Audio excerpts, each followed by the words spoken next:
Let's take a trip on my magic banana. It's a flavorful extravaganza over clouds, over trees, over seas, over space and time. Start at the tip and move towards the stem. Soon we'll be out in the solar system, seeing stars we never dreamed we would ever see.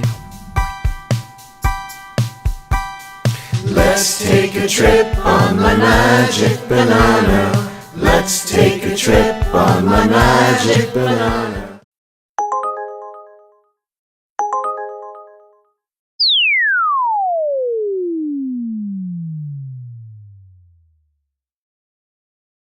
Are you Erin? Sam?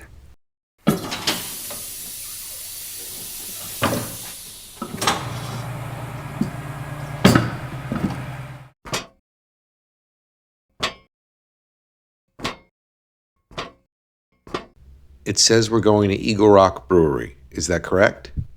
Yes. Okay. How's your day going so far? I'm kind of heartbroken. What? Why?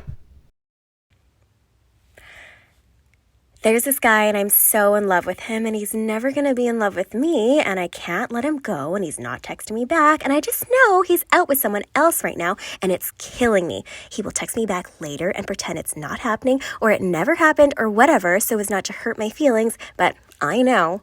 It's so obvious and I know it happens a lot, like at least once a month, and I can't just walk away from him. I'm sure you've heard this before, but it sounds like some kind of codependency issue. Oh, it is. I know. I think it's what's called a situationship now, where you just need that person in your life even though they don't entirely want to be there. How long have you been together? We've never been together. That's the thing that makes it hurt even more. So, how do you if he's dating someone else, do you run into him when he's out on dates or show up at his house and someone else is there? Wouldn't that kind of make it worse or make things feel more final for you? I never see him. He lives on the other side of the country. I haven't actually seen him in person in a long time. How long have you been in this situationship then? About 10 years. 11 if we're including the pandemic.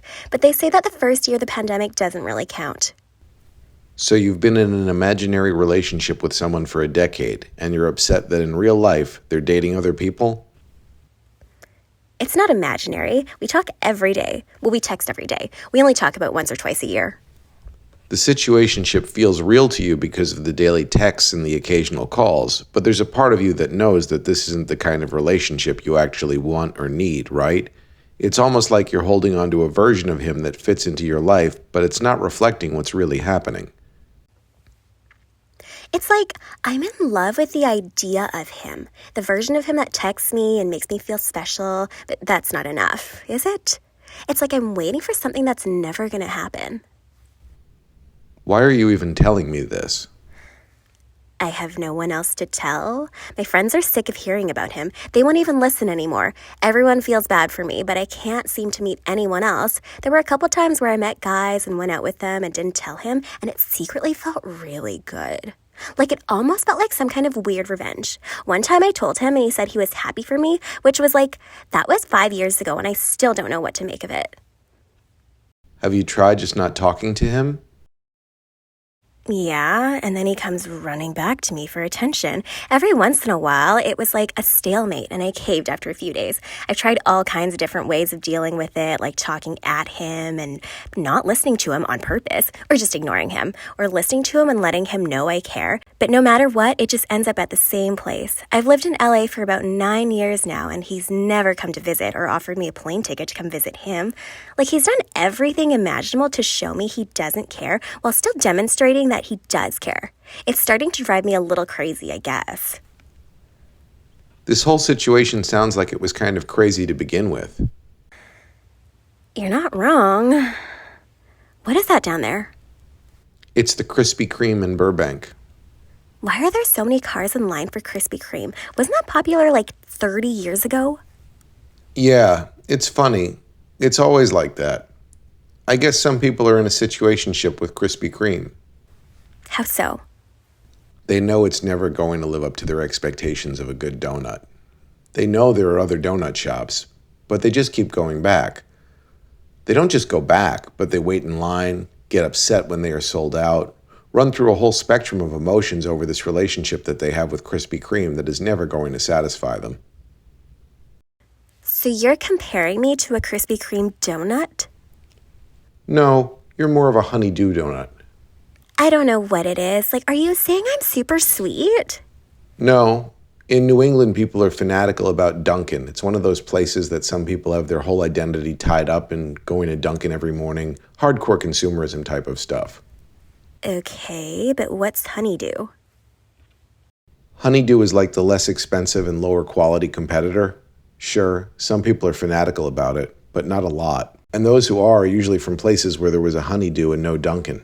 Some people go to Honeydew just because there's a long line at Dunkin' and no line at Honeydew, and they always regret it. Some people go to Honeydew just because they want to be different, but I think in your case it's the people who go to Honeydew because they can talk to the staff. Some people go out for breakfast just so they can talk to someone, and Honeydew employees are not busy. They will listen to you talk about whatever nonsense was on the radio on your drive over, whereas Dunkin' employees are so busy they don't have time for small talk. That sounds kind of derogatory, like you're making fun of me. I'm not making fun of you at all. I'm repeating back to you what you're telling me about yourself. I don't know you, but based on how you just started telling me all this stuff and how you've gotten yourself stuck in a situationship with someone who's incapable of ever meeting your needs, along with using you to meet theirs, it just seems like you're the less desirable of the New England donut chains at the moment. It doesn't mean you can't or won't change, it's just where you are today. I need a drink. Good thing I'm taking you to a bar.